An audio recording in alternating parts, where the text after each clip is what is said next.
Assalamualaikum warahmatullahi wabarakatuh. Halo guys, kembali lagi dengan saya Miftah Murawalin. Baik, saya di sini akan menjelaskan bagaimana cara efektif melindungi jaringan. Nah, jadi untuk konten hari ini saya berbeda gitu. Jadi saya di sini akan menjelaskan cara-cara bagaimana agar jaringan Anda ini tidak dibobol oleh orang. Untuk langsung saja, keamanan jaringan atau network security terdiri dari kebijakan dan praktik yang diterapkan untuk mencegah dan memantau akses yang tidak sah, penyalahgunaan, modifikasi, atau penolakan jaringan komputer dan sumber daya yang dapat diakses jaringan. Keamanan jaringan melibatkan otorisasi akses ke data dalam jaringan yang dikendalikan oleh administrator jaringan. Segi-segi keamanan. Dari segi-segi keamanan sendiri diidentifikasikan dari kelima poin ini.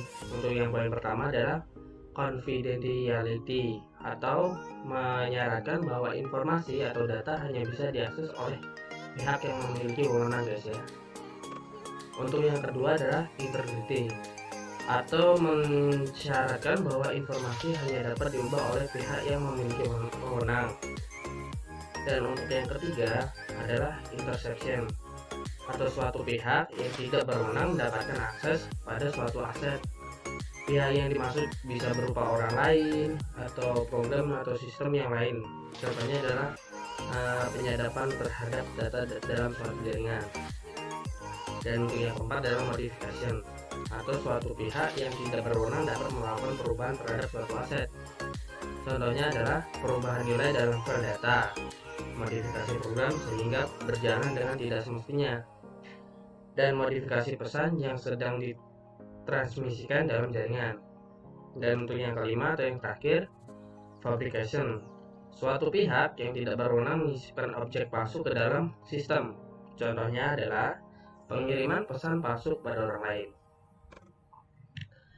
Untuk di sini jenis gangguan keamanan jaringan itu yang pertama itu berupa hacking atau perusakan pada infrastruktur jaringan komputer yang sudah ada.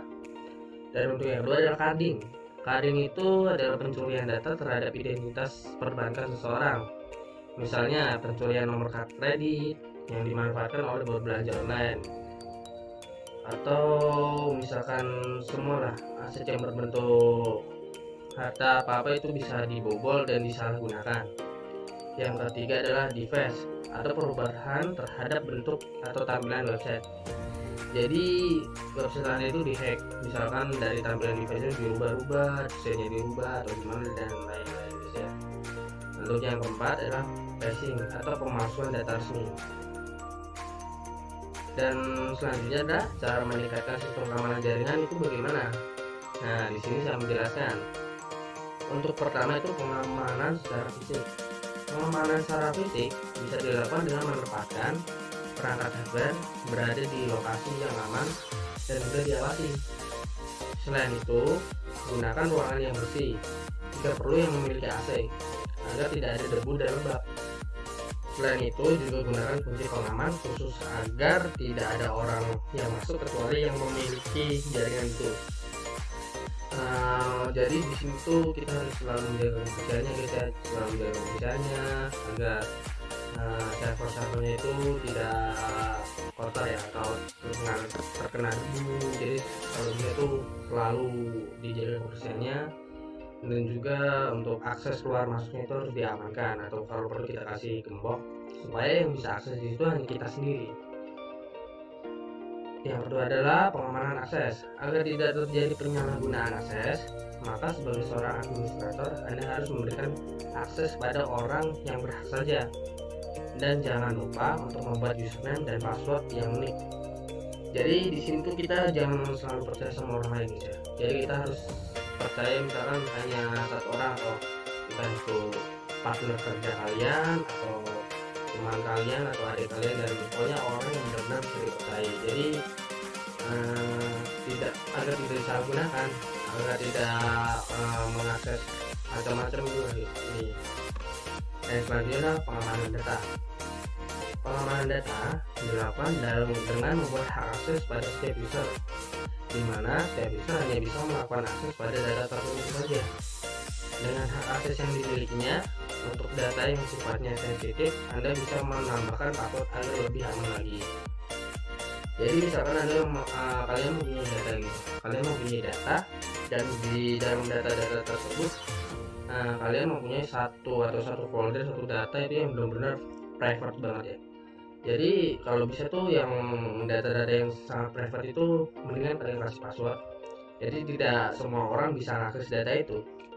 Jadi data kalian tuh bisa tetap aman. Dan selanjutnya adalah pengamanan komunikasi jaringan.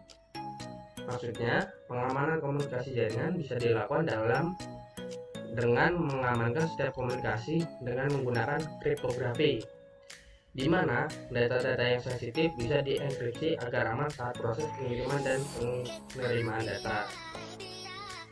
Jadi maksudnya itu setiap jaringannya itu misalkan Anda mau masuk sini, kita harus ininya kan kita kasih password agar biar tidak semua orang main akses aja guys. Oke, untuk selanjutnya ada tips keamanan jaringan. Jadi saya di sini akan memberikan tips. Yang pertama, gunakan enkripsi pada akses nirkabel. Sudah dilakukan survei bahwa lebih dari setengah jaringan nirkabel saat ini terbuka lebar tanpa adanya pengaman. Kasus seperti ini bisa dimanfaatkan oleh semua orang atau siapa saja yang ingin melihat lalu lintas data dan informasi sensitif. Salah satu enkripsi yang digunakan saatnya adalah menggunakan enkripsi WPA2 yang sudah terjamin keamanannya. Nah, jadi di situ maksudnya kita harus memberikan password ya. Passwordnya itu ya misalkan kita akses pada nirkabel misalnya wifi ya. Jadi wifi-nya itu jangan dibiarkan terbuka aja, jangan dibiarkan semua orang bebas akses. Jadi di sini kita harus mempunyai keamanan, dan keamanan itu menggunakan enkripsi WPA2. Selanjutnya, ganti alamat SSID. Nah, jika Anda menamai router jaringan, usahakan jangan menggunakan nama SSID yang menunjukkan lokasi atau kepemilikan bisnis. Contohnya, apartemen Mawar Lantai 1 atau PT Teknologi Indonesia. Ini cukup berbahaya karena bisa dilacak dengan mudah oleh orang yang tidak bertanggung jawab. Nah, dalam artian misalkan saya dengan nama Mr. Wali. Jadi nama SSID nirkabel saya itu kalau bisa jangan nama saya. Jadi pasti nanti kalau apabila ada hacking yang ingin mencari-cari data saya, pasti data saya langsung dicari di internet karena sekarang sudah mudah mencari data seseorang itu.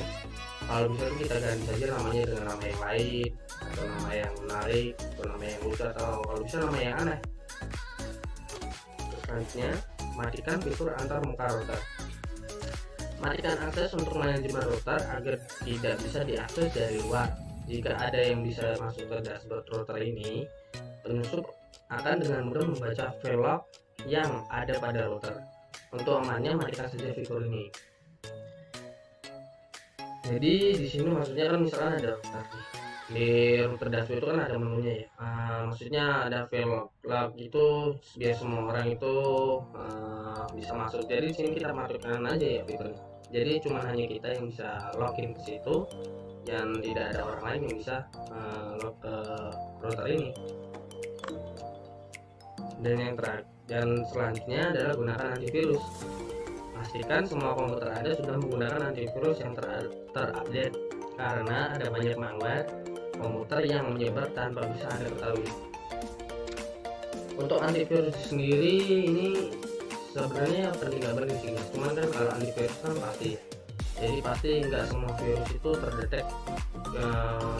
Maksudnya nggak semua data itu bisa langsung saja ya. Jadi kan ada satu data itu ada antivirus itu nggak, dia mendeteknya sebagai virus. Nah di sini juga bagus sih perannya. Jadi jadi nggak sembarangan data kita bisa ini, takutnya kan ada data itu dia baru data ternyata dia virus, dan maka antivirus ini sebagai filternya data kita supaya data kita itu aman. Dan yang selanjutnya adalah lakukan backup. Mulai backup server penting yang ada pada komputer Anda. Untuk hasil backup bisa Anda simpan pada hard disk eksternal atau disimpan di cloud agar lebih aman. Nah, ini adalah bagian yang paling penting guys ya. Jadi, seumpama kita mempunyai data dalam sebuah komputer, kalau bisa itu kalau ada misalkan ada data-data yang sangat penting atau ada data private kita, itu sebaiknya kita backup dulu dan disimpannya kalau bisa jangan dalam satu komputer. Kalau bisa kita harus mempunyai hard disk eksternal ada di cloud kita, jadi datanya terpisah dari server kita. Ini untuk menjaga apabila komputer kita terkena virus atau komputer kita dihack orang, data kita kan bisa diambil. Kalau terkena virus data kita bisa hilang ketika kita misalkan install ulang kayak gitu kan, otomatis kita harus membersihkan data kita. Nah, di sisi lain kita masih punya backup data itu yang data-data kita penting yang kita backup tadi. Nah, ini adalah peran yang paling penting sih menurut saya. Dan sekian dan terima kasih. Itu adalah menurut saya guys ya. Semoga video ini bermanfaat. Assalamualaikum warahmatullahi wabarakatuh.